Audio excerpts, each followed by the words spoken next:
ఇలా మీ ప్రధాన demand group 1 prelims ఫలితాలు ఏవైతే ఉన్నాయో 1:100 కాంగ్రెస్ నాయకులే చెప్పినారు. కాబట్టి కాంగ్రెస్ నాయకులు 1:100 అంటే మీ మాట వినకుండా మీ దీక్షలను ఖాతరేయకుండా ఇప్పుడు 1:50 పిలిచిండ్రు.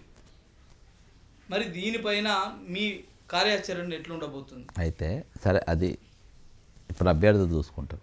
అయితే ఇవాళ అభ్యర్థుల కన్నా నాకంటే పెద్ద ఎవరు తెలుసా? ఇలా చరిత్రలో ఉప ముఖ్యమంత్రి అనేటోడు ఒక బేకార్గా లెక్క మిగిలిపోతాడు, ఒక ఫాల్తుగా లెక్క మిగిలిపోతాడు. ఓ మాట అంటే మాట మీద ఉండడు వీడు అనే కాడికి వచ్చాడు. రియల్ మాట అంటే మాట మీద ఉండడు వీడు అని అంటాడు.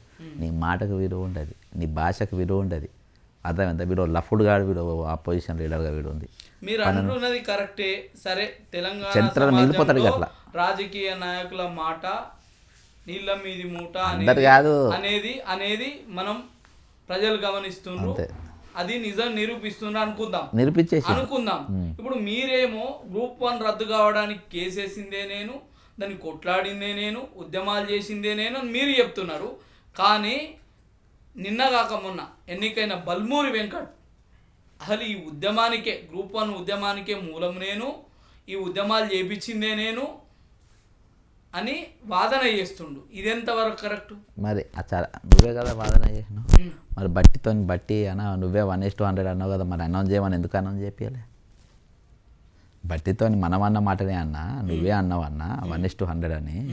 మరి నువ్వు 1:100 అని అనౌన్స్ చేయాలి కదా. 1:50 అంటే మన చెప్పులతో కొడతారన్నా, మన కుక్కలు అంటారన్నా, మన లంగలు అంటారన్నా, మన మాట మీద నిలవరన్నారన్నా, వీళ్ళు వీళ్ళు లత్కోరగా అంటారన్నా, మనం తిడతారన్నా అని చెప్పి నువ్వు చెప్పి మీ నోట్లతో బ్రదర్ నేను వేరే కొత్త మాట తయారు చేసి అంటలేను.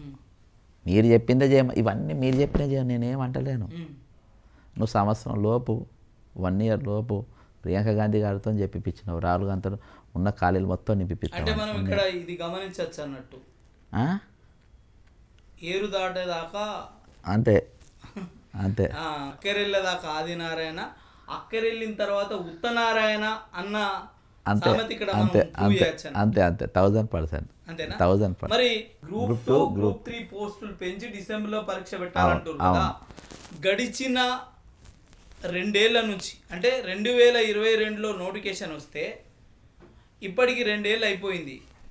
మరి 2 ఏళ్ల నుంచి పెంచే నోటిఫికేషన్లని కంటిన్యూషన్ చేయాలంటే 2 ఏళ్ల నుంచి ప్రిపేర్ అవుతున్న నిరుద్యోగుల పరిస్థితి ఏంది? మరి ఇంకా బ్రదర్ నిరుద్యోగులందరూ ఇప్పుడు వాళ్ళ గ్యాప్ అడుగుతాను. అదే ఇప్పుడు అది రాసిన వాళ్ళు డిఎస్సి రాసిన వాళ్ళు గ్రూప్ 2 గ్రూప్ 3 కూడా రాస్తున్నారు.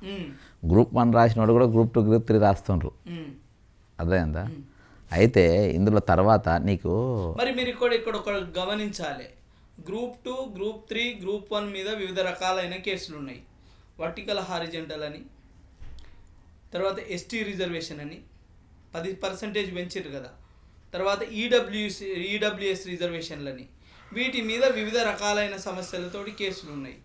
పోస్ట్పోన్ చేసి నోటిఫికేషన్లని అంటే పరీక్ష పెట్టడం వల్ల ఒకవేళ ఎగ్జామ్ రద్దు అయితే పరిస్థితి ఏంది? ఇదో గ్యాప్ ఇమ్మన్నాం బ్రదర్. వీళ్ళ చేతి ఇవాళ పాత నోటిఫికేషన్కి 63 పోస్టులు కలిపిండ్రు, అంతే కదా. మరి నువ్వు వచ్చే నెక్స్ట్ నోటిఫికేషన్లో ఇంకో కలవచ్చు కదా. ఇంట్లో నేను ఎందుకు కలిపినా? అదే కొంతమంది నిరుద్యోగుల వాదన ఏంటంటే ఇప్పటికీ గ్రూప్ 1 గ్రూప్ 2 గ్రూప్ 3 గ్రూప్ 4 ఏవైతే నోటిఫికేషన్ల పైన వివిధ రకాలైన కేసులు కొత్త నోటిఫికేషన్ లేసి ఎగ్జామ్ పెడితే తప్పేంది అని కొంతమంది వాదన. సార్ బ్రదర్ గ్రూప్ 4 ఇచ్చినావు కదా, సర్టిఫికేట్ వెరిఫికేషన్ అయినాయి కదా. గ్రూప్ 4 ఎన్ని రోజులు అయింది? ఇప్పటిదాకా నువ్వు ఆర్డర్ కాపీలు ఎందుకు ఇవ్వలే? అంటే సర్టిఫికేట్ వెరిఫికేషన్ నడుస్తుంది కదా. అవునబ్బా, 2 నెలలు ఇంకో 2 నెలలు పడుతుంది నైట్ వరకు. అర్థమైందా? జూనియర్ లెక్చరర్లు అది ఎన్ని రోజులు అయితే అయిపోయి టీఎస్పీఎస్ దగ్గర పెట్టుకొని కూర్చుంది కదా. అదేమైపోయా ఈరోజు. అంటే నేను కాంట్రవర్సీలో పోదలుచుకోలే. ఇందులో బ్రదర్ నేను ఒట్టి ఈ అంశాలపైన ఒట్టి కాంగ్రెస్ ఏం చెప్పింది నేను అవే అడుగుతున్నా. నేను కొత్తగా ఫ్రేమ్వర్క్ చేస్తలేను.